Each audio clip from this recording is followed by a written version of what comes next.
Hi ಎಲ್ರಿಗೂ ನಮಸ್ಕಾರ. ಕನ್ನಡತಿಯ ಕಥೆಗಳು ಯೂಟ್ಯೂಬ್ ಚಾನಲ್ಗೆ ನಿಮ್ಮೆಲ್ರಿಗೂ ಸ್ವಾಗತ. ಯಾರೆಲ್ಲ ಸಬ್ಸ್ಕ್ರೈಬ್ ಮಾಡ್ಕೊಳ್ಳದೆ ಕಥೆಗಳನ್ನು ಕೇಳ್ತಿದ್ದೀರಾ, ದಯವಿಟ್ಟು ಸಬ್ಸ್ಕ್ರೈಬ್ ಮಾಡ್ಕೊಂಡು ಕಥೆಗಳನ್ನ ಕೇಳಿ. ಜೊತೆಗೆ ಕತೆ ಇಷ್ಟ ಆಗ್ತಿದ್ರೆ ಲೈಕ್ ಮಾಡಿ. ಮಾಂಗಲ್ಯದಿಂದ ನಂಟಾದರು ಮುಂದಿನ ಭಾಗವನ್ನು ಈಗ ಮುಂದುವರಿಸೋಣ. ಅಗ್ನಿ ಪ್ಲೀಸ್ ಮನೆಗೆ ಬಾ, ನಮ್ಮ ನಡುವಿನ ಸಮಸ್ಯೆಗಳನ್ನು ಯಾಕೆ ಬೇರೆಯವ್ರಿಗೆ ಹೇಳ್ತೀಯಾ ಅಂದ್ಲು ಸಾರಾ. ಅಂದರೆ ನಮ್ಮ ನಡುವೆ ಸಮಸ್ಯೆಗಳಿಲ್ವಾ ಅಂತ ವ್ಯಂಗ್ಯವಾಗಿ ಕೇಳ್ದ ಅವನು. ನಿನಗೆ ತಾನೆ ನಾನು ಇಷ್ಟ ಇಲ್ಲದೆ ಇರೋದು, ನಿನಗೆ ತಾನೆ ನನ್ನ ಮೇಲೆ ದ್ವೇಷ ಇರೋದು ಅಂದ್ಲು ಸಾರಾ. ಹಾಗಿದ್ರೆ ನಿನಗೆ ನನ್ನ ಮೇಲಿರೋದೇನು ಅಂತ ಕೇಳ್ದ ಅಗ್ನಿ. ಅದು ಅಂತ ಅವಳು ಹೇಳೋಕ್ಕೆ ಪ್ರಾರಂಭಿಸಿದಾಗ ಫೋನ್ ಕಟ್ಟಾಯಿತು. ಸಾರಾ ಸಾಕಷ್ಟು ಬಾರಿ ಹಲೋ ಹಲೋ ಅಂತ ಕೂಗಿದ್ರೂ ಕೂಡ ಅದು ಅವನಿಗೆ ಕೇಳಿಸ್ಲಿಲ್ಲ. ಓ ಶಿಟ್, ಚಾರ್ಜ್ ಖಾಲಿ ಆಯಿತು ಅಂತ ಅಗ್ನಿ ಶ್ವೇತನನ್ನು ನೋಡಿ ಹೇಳ್ದ. ಅವಳು ಅವನ ಕೈಯಿಂದ ಫೋನ್ ತಗೊಂಡು ತನ್ನ ಬೆಡ್ರೂಮ್ನಲ್ಲಿ ಚಾರ್ಜಿಗೆ ಹಾಕಿದ್ಲು. ಅದನ್ನು ಸೈಲೆಂಟ್ ಮೂಡ್ನಲ್ಲಿ ಇಡೋದನ್ನು ಅವಳು ಮರೀಲಿಲ್ಲ. ಇತ್ತ ಸಾರಾ ಹಲವಾರು ಬಾರಿ ಕರೆ ಮಾಡಿದ್ರೂ ಮೊದಲು ಸ್ವಿಚ್ ಆಫ್ ಅಂತ ಬರ್ತಿತ್ತು. ನಂತರ ಕಾಲ್ ರಿಸೀವ್ ಮಾಡ್ತಿರ್ಲಿಲ್ಲ. ಅವಳಿಗೆ ತುಂಬ ಗಾಬರಿ ಆಯಿತು. ಅಗ್ನಿ ಜೊತೆಗೆ ಅವತ್ತು ಹಾಗೆ ನಡ್ಕೊಂಡಿದ್ದಕ್ಕೆ ಅವಳು ತನ್ನನ್ನು ತಾನೇ ಶಪಿಸ್ಕೊಂಡ್ಳು. ಆ ಕ್ಷಣವೇ ಅವಳಿಗೆ ಅಗ್ನಿ ಮೇಲೆ ತನಗಿರೋ ಪ್ರೀತಿ ಅರಿವಾಗ್ತಿತ್ತು. ಇತ್ತ ಅಗ್ನಿ ಊಟ ಮಾಡು ಬಾ ಅಂತ ಶ್ವೇತಾ ಅವನನ್ನು ಕರೆದ್ಲು. ಶ್ವೇತಾ, ನನಗೆ ಊಟ ಬೇಡ, ನನಗೆ ಹಸಿವಿಲ್ಲ ಅಂದ ಅವನು. ಅಗ್ನಿ, ನೀನು ಯಾರಿಗೋಸ್ಕರ ಊಟ ಮಾಡದೆ ಕೂತಿದ್ಯಾ? ಯಾರೋ ಒಬ್ಬನ ಹಿಂದೆ ಹೋಗೋ ಅವಳಿಗೋಸ್ಕರನಾ? ಅವಳೀಗ ಚೆನ್ನಾಗಿ ಊಟ ಮಾಡಿ ಮಲಗಿ ನಿದ್ರೆ ಮಾಡ್ತಿದ್ದಾಳೆ ಬಾ ಅಂದ್ಲು ಶ್ವೇತಾ. ಇಲ್ಲ ಶ್ವೇತಾ, ಅವಳಿಗೆ ತುಂಬ ಬೇಸರ ಆಗಿದೆ, ನನಗದು ಫೀಲ್ ಆಗ್ತಿದೆ ಅಂದ ಅಗ್ನಿ. ಸುಮ್ಮನೆ ನಾನ್ ಸೆನ್ಸ್ ಮಾತಾಡಬೇಡ ಅಗ್ನಿ. ಅವಳಿಗೆ ನಿನ್ನ ಮೇಲೆ ಏನಾದರೂ ಫೀಲಿಂಗ್ಸ್ ಇದ್ದಿದ್ರೆ ಅವಳು ನಿನ್ನ ಹತ್ರ ಹೇಳ್ದೆ ವಿಜಯ್ನನ್ನು ನೋಡೋಕೆ ಹೋಗ್ತಿರ್ಲಿಲ್ಲ. ನೀನೇ ಒಂದು ಸಲ ಯೋಚನೆ ಮಾಡು. ವಿಜಯ್ನ ಪರಿಚಯ ಇರೋ ಬಗ್ಗೆ ಅಥವಾ ಅವನ ಜೊತೆಗೆ ಕನೆಕ್ಷನ್ ಇರೋ ಬಗ್ಗೆ ಇದುವರೆಗೂ ನಿನ್ನ ಬಳಿ ಅವಳು ಹೇಳಿದಾಳಾ? ಅಗ್ನಿ, ನಾನು ಮೊದಲೇ ಹೇಳ್ದಂತೆ ಈಗ ಈ ಸೊಸೈಟಿಲಿ ಇದೆಲ್ಲ ನಡೀತಿದೆ. ಗಂಡ ಮನೆಯಲ್ಲಿರೋವಾಗಲೇ ಅವನ ಫ್ರೆಂಡ್ಸ್ ಜೊತೆಗೆ ಕೆಲವು ಹೆಂಗಸರು ಸಂಬಂಧ ಇಟ್ಕೊಂಡಿರ್ತಾರೆ. ಅದೇ ರೀತಿ ಗಂಡಸರು ಕೂಡ ಮಾಡ್ತಾರೆ. ಇವೆಲ್ಲ ಈಗ ಕಾಮನ್. ನಾವು ಎಷ್ಟು ನ್ಯೂಸ್ ಓದಲ್ಲ, ಕೊನೆಗೇನಾದರೂ ಒಂದು ದೊಡ್ಡ ಘಟನೆ ನಡೆದಾಗ್ಲಷ್ಟೇ ಎಲ್ರಿಗೂ ವಿಷಯ ಗೊತ್ತಾಗೋದು ಅಂತ ಶ್ವೇತಾ ಅಸಡ್ಡೆಯಿಂದ ಹೇಳಿದ್ಲು. ಇಲ್ಲ ಶ್ವೇತಾ, ಅವಳು ಅಂಥ ಹುಡುಗಿ ಅಲ್ಲ ಅಂತ ನಂಗೆ ಅನಿಸುತ್ತೆ. ಅವಳು ಹಾಗೆಲ್ಲ ಮಾಡೋದಿಲ್ಲ ಅಂದ ಅಗ್ನಿ. ಅಗ್ನಿ, ನೀನು ಕಾಮಿಡಿ ಮಾಡಬೇಡ. ಈಗ ಸೈಲೆಂಟಾಗಿ ಇರೋರೆ ಹೆಚ್ಚಾಗಿ ಇಂತಹ ಕೆಲಸಗಳನ್ನು ಮಾಡೋದು. ಅದು ಅಲ್ಲದೆ ಅವಳು ನಿನ್ನನ್ನು ಮರೆಮಾಚಿ ವಿಜಯ್ನನ್ನು ನೋಡೋಕೆ ಹೋಗಿದ್ದಾಳೆ ಅಂದಮೇಲೆ ಬಾಕಿ ಎಲ್ಲನೂ ನಾನು ಹೇಳಬೇಕಾ ಅಂತ ಶ್ವೇತಾ ಅವನನ್ನು ನೋಡಿ ನಗ್ತಾ ಕೇಳಿದ್ಲು. ವಿಜಯ್ಗೆ ಅವಳನ್ನು ಗೊತ್ತು ಅಂತ ಅವಳನ್ನು ನೋಡೋಕ್ಕೆ ಹೋಗಿದ್ದ ಅಂತ ನಿನಗೆ ಅವನು ಹೇಳಿದಾನ? ಇಲ್ವಲ್ಲ. ಇಷ್ಟು ಸಾಲದ ಅವರ ರಿಲೇಷನ್ಶಿಪ್ ಅರ್ಥ ಮಾಡ್ಕೊಳ್ಳೋಕೆ ಅಂತ ಶ್ವೇತಾ ಅಸಹ್ಯದಿಂದ ಕೇಳಿದ್ಲು. ಸ್ವಲ್ಪ ಹೊತ್ತಿನ ನಂತರ ಶ್ವೇತಾಳ ಫೋನ್ ರಿಂಗ್ ಆಯಿತು. ಅವಳು ಫೋನ್ ತೆಗೆದು ನೋಡಿದ್ಲು. ವಿಜಯ್ ಫೋನ್ ಮುಟ್ತಿದ್ದಾನೆ ಅಂತ ಹೇಳಿ ಫೋನ್ ತಗೊಂಡ್ಲು ಶ್ವೇತಾ. ಅವನೆಲ್ಲಿದ್ದಾನೆ ಅಂತ ಫೋನ್ ತಗೊಂಡ ತಕ್ಷಣ ಕೇಳ್ದ ವಿಜಯ್. ಓ, ಅವಳಾಗಲೇ ಕಾಲ್ ಮಾಡಿ ಎಲ್ಲನೂ ಹೇಳಿದಾಳೆ ಅಂತ ಕಾಣಿಸುತ್ತೆ ಅಂತ ಶ್ವೇತಾ ತಿರಸ್ಕಾರದಿಂದ ಹೇಳಿದ್ಲು. ಅವಳು ಹೇಳಿದರೆ ನಿನಗೇನು, ಅಗ್ನಿಗೆ ಫೋನ್ ಕೊಡು ಅಂತ ವಿಜಯ್ ಕೋಪದಿಂದ ಹೇಳ್ದ. ಯಾಕೆ? ಅಗ್ನಿಗೆ ನಿನ್ನ ಜೊತೆಗೆ ಮಾತಾಡೋಕೆ ಇಂಟ್ರೆಸ್ಟ್ ಇಲ್ಲ ಅಂದ್ಲು ಶ್ವೇತಾ. ನೋಡು, ನೀನು ಬೇರೆಯವ್ರ ಜೊತೆಗೆ ನಾಟಕ ಆಡ್ತಿರೋ ಹಾಗೆ ನನ್ನ ಹತ್ರ ಮಾಡಬೇಡ. ಅವತ್ತು ನಿನಗೆ ಸಿಕ್ಕಿದ್ದು ನೆನಪಿದೆ ಅಲ್ವಾ? ಇನ್ನೊಂದು ಸಲ ನೀನು ನನ್ನ ಕೈ ಬಿಸಿ ನೋಡಬೇಕಾಗತ್ತೆ. ನಿನ್ನ ಮನೆಯವರು ಕೊಡದಿರೋ ಪಾಠನ ಕಲಿಸೋಕೆ ನನಗೆ ಗೊತ್ತು. ಅದನ್ನು ನಾನು ಮಾಡಿಲ್ಲ ಅಂದರೆ ನೀನು ನನ್ನ ಫ್ರೆಂಡ್ ಅನ್ನೋ ಕಾರಣಕ್ಕೆ. ಅದನ್ನು ನೀನು ಹಾಳು ಮಾಡ್ಕೋಬೇಡ. ಮರ್ಯಾದೆಯಿಂದ ಅಗ್ನಿಗೆ ಫೋನ್ ಕೊಡು ಅಂತ ವಿಜಯ್ ದರ್ಪದಿಂದ ಹೇಳಿದ ಮಾತು ಕೇಳಿ ಶ್ವೇತಾ ಗಾಬರಿಯಾಗಿ ಫೋನ್ನ ಅಗ್ನಿಗೆ ಕೊಟ್ಲು. ಅಗ್ನಿ ಫೋನ್ ತಗೊಂಡು ಕಿವಿಗಿಟ್ಕೊಂಡ. ಏನು ಅಂತ ಅಗ್ನಿ ಕೋಪದಿಂದಲೇ ಕೇಳ್ದ. ನೀನು ಯಾಕೆ ಈ ರಾತ್ರಿಲಿ ಅವಳ ಫ್ಲ್ಯಾಟಿಗೆ ಹೋಗಿದ್ಯಾ ಅಂತ ಕೇಳ್ದ ವಿಜಯ್. ಅದಕ್ಕೇನಂತೆ, ಅವಳು ನನ್ನ ಫ್ರೆಂಡ್ ಅಲ್ವಾ? ನಂಗೆ ಮನೆಯಲ್ಲಿರೋಕೆ ಮನಸ್ಸಿರಲಿಲ್ಲ, ಸ್ವಲ್ಪ ರಿಲೀಫ್ ಬೇಕು ಅಂತ ಇಲ್ಲಿಗೆ ಬಂದಿದ್ದೀನಿ ಅಂದ ಅಗ್ನಿ. ಹೆಂಡತಿ ಜೊತೆಗಿರದೆ ಫ್ರೆಂಡ್ ಬಳಿ ಹೋಗೋದೇ ನಿನಗೆ ರಿಲೀಫ್ ಅಂದಿದ್ದ? ಅವಳಲ್ಲಿ ಎಷ್ಟು ದುಃಖದಲ್ಲಿದ್ದಾಳೆ ನಿನಗೆ ಗೊತ್ತಿದೆಯಾ ಅಂದ ವಿಜಯ್. ಯಾರು, ನನ್ನ ಹೆಂಡ್ತಿನ ಅಂತ ಅಗ್ನಿ ವ್ಯಂಗ್ಯವಾಗಿ ಕೇಳ್ದ.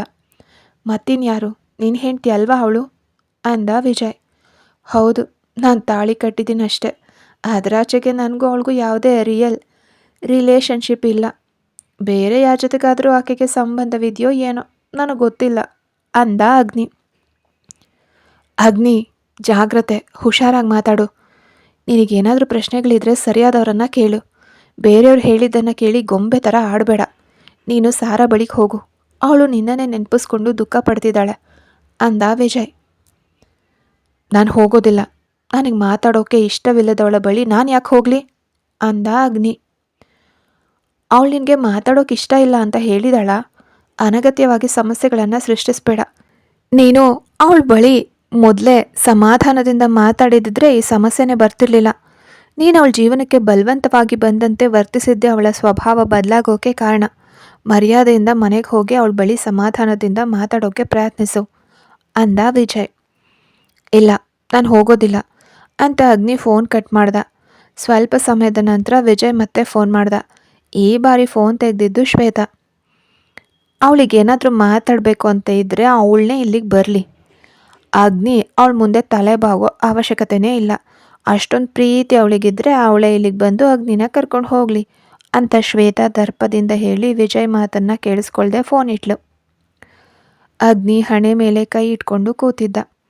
ಅಗ್ನಿ, ನೀನು ಬೇಸರ ಮಾಡ್ಕೋಬೇಡ. ಇವೆಲ್ಲ ಅವಳ ಮತ್ತು ಅವನ ಟ್ರಿಕ್ ಅಷ್ಟೆ. ಅವ್ರ ನಡುವೆ ಏನೂ ಇಲ್ಲ ಅಂತ ಸಾಬೀತುಪಡಿಸೋಕೆ ಮತ್ತು ನಿಮ್ಮನ್ನು ಒಂದಾಗಿಸೋಕೆ ನಾಟಕ ಮಾಡ್ತಿದ್ದಾರೆ. ಅವಳು ಈಗ ನಿನ್ನನ್ನು ನೋಡಬೇಕು, ಮನೆಗೆ ಬಾ ಅಂತೆಲ್ಲ ಹೇಳೋದು ನಿನ್ನ ತಂದೆ ತಾಯಿಯನ್ನು ಮೆಚ್ಚಿಸೋಕೆ ಅಷ್ಟೆ ಅಂತ ಹೇಳಿದ್ಲು ಶ್ವೇತಾ. ಆದರೆ ಅಗ್ನಿ ಏನೂ ಮಾತಾಡದೆ ಸುಮ್ಮನಿದ್ದ. ಅಗ್ನಿ, ನೀನು ಹೀಗೆ ಕೂರಬೇಡ, ನನಗೂ ಬೇಸರ ಆಗ್ತಿದೆ. ಬಾ, ನಾವು ಊಟ ಮಾಡೋಣ ಅಂದ್ಲು ಶ್ವೇತಾ. ನನಗೆ ಊಟ ಬೇಡ ಶ್ವೇತಾ. ನಂಗೆ ಯಾವುದೇ ನಿರ್ಧಾರ ತೆಗೆದುಕೊಳ್ಳೋಕ್ಕೂ ಸಾಧ್ಯ ಆಗ್ತಿಲ್ಲ. ನಾನು ಟೋಟಲಿ ಕನ್ಫ್ಯೂಸ್ಡ್ ಆಗಿದ್ದೀನಿ ಅಂದ ಅಗ್ನಿ. ಯಾಕೆ? ಯಾವುದೇ ಕನ್ಫ್ಯೂಷನ್ ಬೇಡ. ನೀನು ನಾಳೆ ಲಾಯರ್ನ ಮೀಟ್ ಮಾಡಿ ಡಿವೋರ್ಸ್ ಪಿಟಿಷನ್ ಸಲ್ಲಿಸ್ತೀನಿ ಅಂದಿದೆಯಲ್ಲ, ಸೊ ನಾಳೆನೇ ಹೋಗಿ ಸಲ್ಲಿಸು. ಹೀಗೆ ಅಡ್ಜಸ್ಟ್ ಮಾಡಿಕೊಂಡು ಜೀವನ ಮಾಡೋದು ಯಾಕೆ? ನಮಗೆ ಸಿಕ್ಕಿರೋದು ಒಂದೇ ಲೈಫು, ಅದನ್ನು ಇಷ್ಟಪಟ್ಟವ್ರ ಜೊತೆಗೆ ಹ್ಯಾಪಿಯಾಗಿ ಕಳಿಬೇಕು ಅಂದ್ಲು ಶ್ವೇತಾ. ಹಾಂ ಅಂದ್ಕೊಂಡ ಅಗ್ನಿ. ಬಾ, ಏನಾದರೂ ತಿನ್ನೋಣ ಅಂತ ಅವಳು ಅವನ ಕೈ ಹಿಡಿದು ಹೇಳಿದ್ಲು. ಆಗ ಅಗ್ನಿ ಕೂಡ ಎದ್ದು ಬಂದ. ಶ್ವೇತಾ, ನೀನೇ ನನ್ನ ಬೆಸ್ಟ್ ಫ್ರೆಂಡ್. ನನ್ನ ಕಷ್ಟಗಳನ್ನು ಅರ್ಥ ಮಾಡಿಕೊಂಡು ನೀನು ಇಷ್ಟು ಕೇರ್ ಮಾಡ್ತೀಯಾ, ತುಂಬ ಥ್ಯಾಂಕ್ಸ್ ಅಂತ ಅಗ್ನಿ ಅವಳನ್ನು ನೋಡಿ ನಗ್ತಾ ಹೇಳ್ದ. ಹೇ ಅಗ್ನಿ, ಇದೇನಿದು? ಇಟ್ಸ್ ಮೈ ರೆಸ್ಪಾನ್ಸಿಬಿಲಿಟಿ ಅಷ್ಟೇ. ನಮ್ಮ ನಡುವೆ ಫಾರ್ಮಾಲಿಟೀಸ್ ಅಗತ್ಯ ಇಲ್ಲ ಅಂತ ಅವಳು ಏನೋ ಸಾಧಿಸಿದವರಂತೆ ನಗ್ತಾ ಹೇಳಿದ್ಲು. ಎತ್ತ ಮತ್ತೊಂದೆಡೆ ಸಾರಾ ತನ್ನ ಮೊಣಕಾಲುಗಳ ನಡುವೆ ಮುಖ ಇಟ್ಕೊಂಡು ಅಳ್ತಿದ್ಲು. ಮದನ್ ಅವಳ ರೂಮಿಗೆ ಬಂದಾಗ ಅಳ್ತಿರೋ ಸಾರಾಳನ್ನು ಕಂಡ. ಅದಕ್ಕೆ ಯಾಕೆ ಅಳ್ತಿದ್ದೀರಾ ಅಂತ ಕೇಳ್ದ. ಸಾರಾ ನಡೆದ ವಿಷಯಗಳನ್ನೆಲ್ಲ ಅವನ ಬಳಿ ಹೇಳಿದ್ಲು. ಅದಕ್ಕೆ ಅಳ್ಳಬೇಡಿ, ಬೇಸರ ಮಾಡ್ಕೋಬೇಡಿ ಅಂತ ಅವಳನ್ನು ಕಂಡು ಅವನು ಸಂಕಟಪಟ್ಟ. ಪರವಾಗಿಲ್ಲ ಬಿಡು ಮದನ್ ಅಂತ ಅವಳು ಕಣ್ಣೀರು ಒರೆಸ್ಕೊಂಡು ನಕ್ಳು. ಅದಕ್ಕೆ ನೀವು ಅಣ್ಣನ ಕರೆದ್ರಾ ಅಂತ ಕೇಳ್ದ. ಕರೆದೆ ಅಂತ ಹೇಳಿ ಅಗ್ನಿ ಮಾತಾಡಿದ ವಿಷಯಗಳನ್ನು ವಿವರಿಸಿದ್ಲು. ಈ ಅಣ್ಣಂಗೆ ಏನಾಗಿದೆ? ಅವ್ರ ಸ್ವಭಾವನೇ ನನಗೆ ಅರ್ಥ ಆಗ್ತಿಲ್ಲ ಅಂತ ಮದನ್ ಸಿಟ್ಟಿನಿಂದ ಹೇಳ್ದ. ಪರವಾಗಿಲ್ಲ ಬಿಡು, ನನ್ನ ಬಗ್ಗೆ ಅಣ್ಣನಿಗೆ ಬೇಸರ ತರಿಸ್ಬೇಡ. ನಾನು ಇಲ್ಲಿಗೆ ಬರದೇ ಇರಬೇಕಿತ್ತು. ಅವರ ಇಷ್ಟದಂತೆ ಅವರನ್ನು ಬಿಡಬೇಕಿತ್ತು. ಮದುವೆಯನ್ನು ಬಲವಂತವಾಗಿ ಮಾಡಿಸ್ಬಾರ್ದಿತ್ತು ಅಂದ್ಲು ಸಾರಾ. ಅದಕ್ಕೆ ಪ್ರೀತಿಸೋರು ಒಂದಾಗಲೇಬೇಕು. ದೇವರೇ ನಿಮ್ಮನ್ನು ಒಂದಾಗಿಸಿದ್ದು ಅಂದ ಮದನ್. ಅಂದ್ಲು ಸಾರಾ. ಇತ್ತ ಅಗ್ನಿ, ನೀನು ಬೇಕಿದ್ರೆ ನನ್ನ ರೂಮ್ನಲ್ಲಿ ಮಲ್ಕೋ ಅಂತ ಊಟ ಮುಗಿಸಿದ ನಂತರ ಶ್ವೇತಾ ಹೇಳಿದ್ಲು. ಬೇಡ ಶ್ವೇತಾ, ನಾನು ಹಾಲ್ನಲ್ಲೇ ಮಲ್ಕೋತೀನಿ, ನೀನು ರೂಮಿಗೆ ಹೋಗಿ ಮಲ್ಗು ಅಂದ ಅಗ್ನಿ. ಇಟ್ಸ್ ಓಕೆ ಅಗ್ನಿ, ನೀನು ನನ್ನ ಗೆಸ್ಟು. ನಿನ್ನನ್ನು ಹಾಲ್ನಲ್ಲಿ ಮಲಗಿಸೋಕೆ ನನಗೆ ಇಷ್ಟ ಇಲ್ಲ.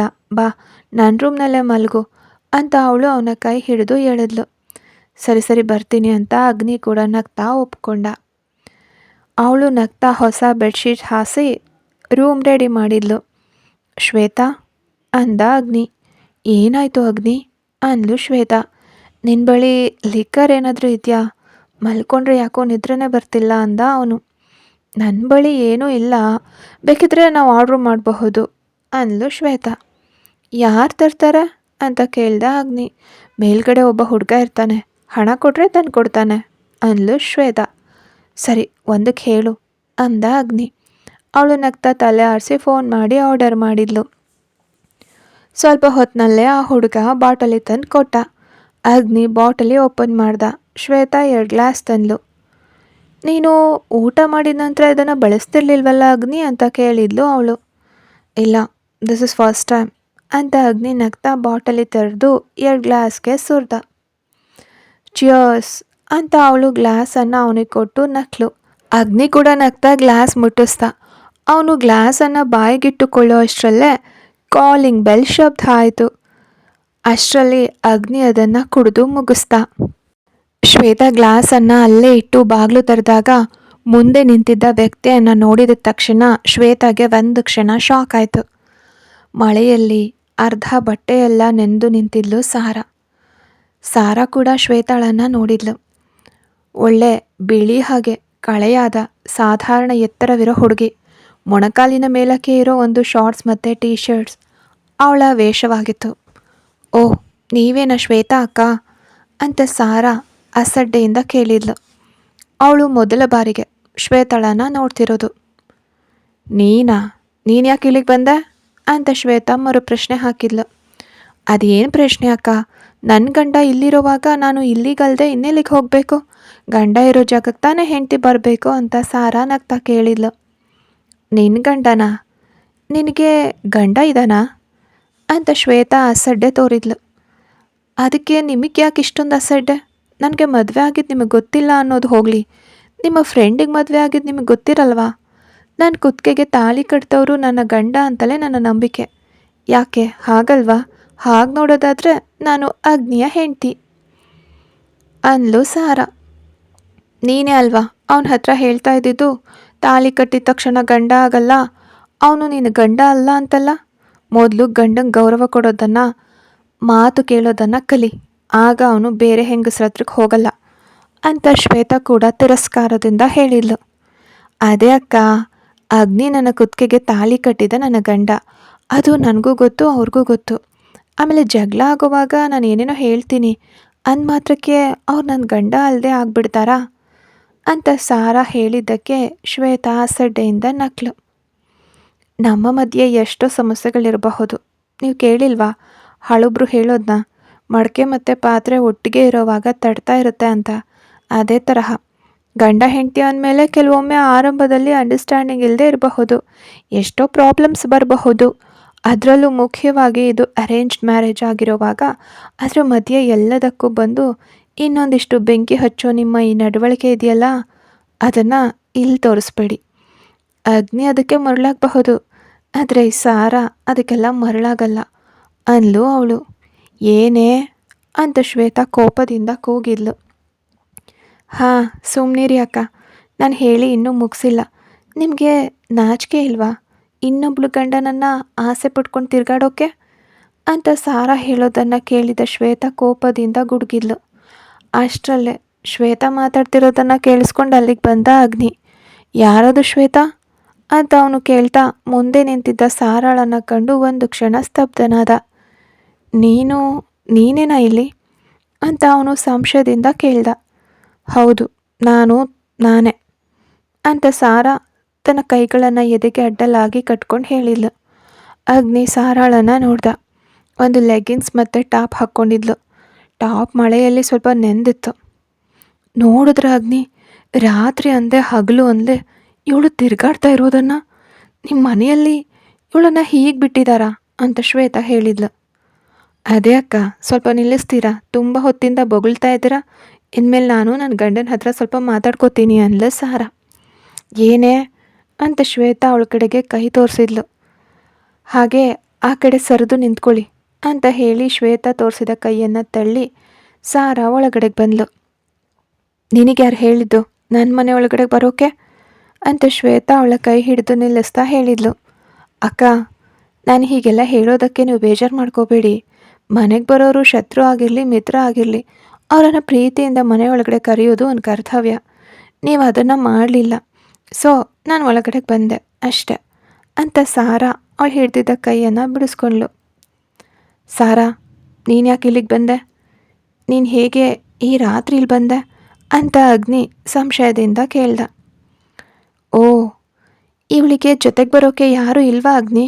ಇವಳಿಗೋಸ್ಕರ ರೈಡ್ ಮಾಡೋಕ್ಕೆ ಎಲ್ಲ ಕಡೆ ಕರ್ಕೊಂಡು ಹೋಗೋಕ್ಕೆ ಇವಳಿಗೆ ಜನ ಇದ್ದಾರಲ್ವಾ ಅಂತ ಶ್ವೇತಾ ಹೇಳಿದ್ಲು. ಅಕ್ಕ, ನನ್ನ ಕುತ್ತಿಗೆಗೆ ತಾಳಿ ಕಟ್ಟಿದ ನನ್ನ ಗಂಡ ಬದುಕಿರೋವಾಗ ನನಗೆ ಇನ್ನೊಬ್ಬ ಪುರುಷನ ಹಿಂದೆ ಹೋಗಬೇಕಾಗಿರೋ ಅಗತ್ಯ ಇಲ್ಲ.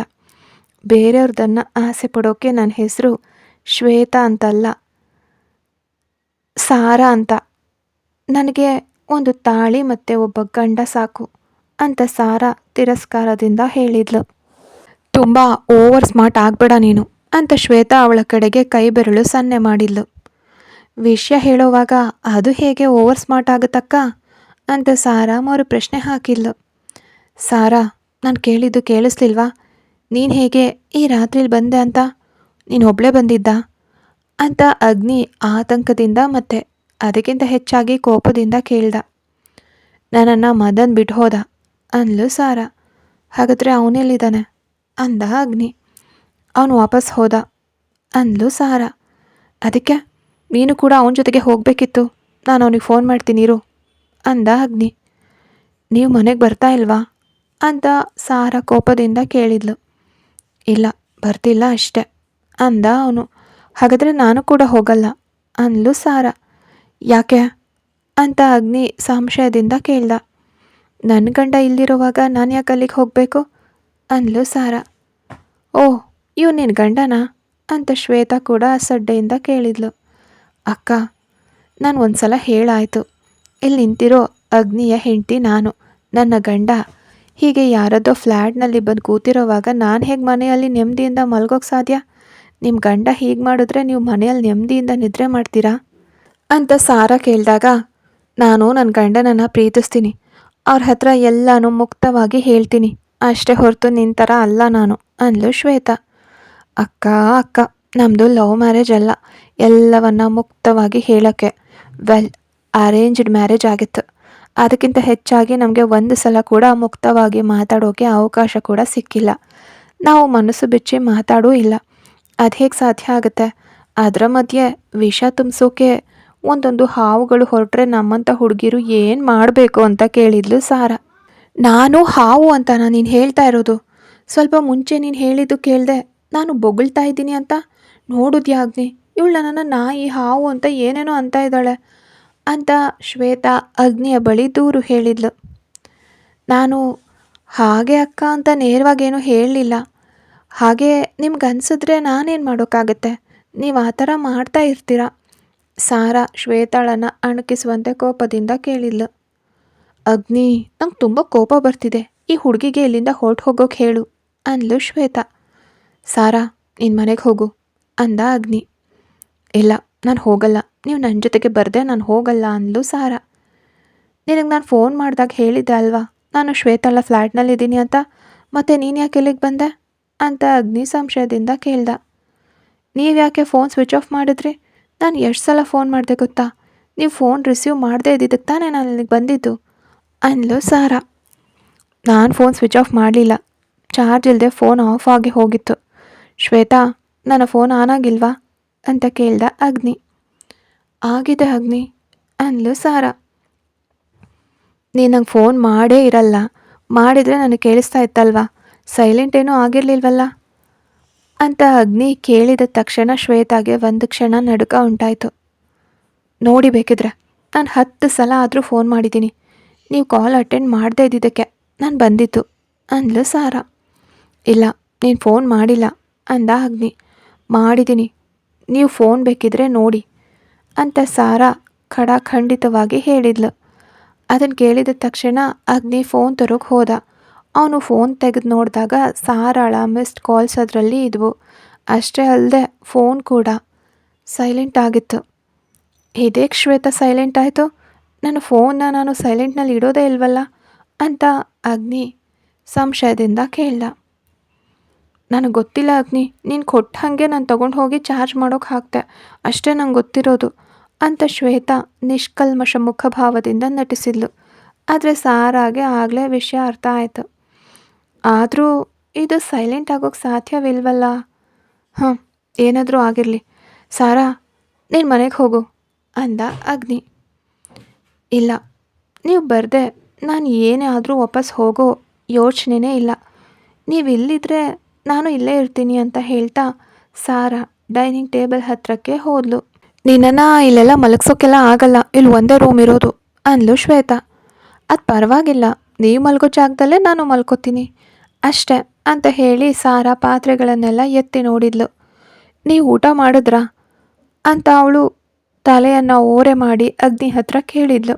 ಹಾಂ ಅಂತ ಅವನು ಗಂಭೀರವಾಗಿ ಮೂಗಿನಲ್ಲೇ ಶಬ್ದ ಮಾಡ್ದ.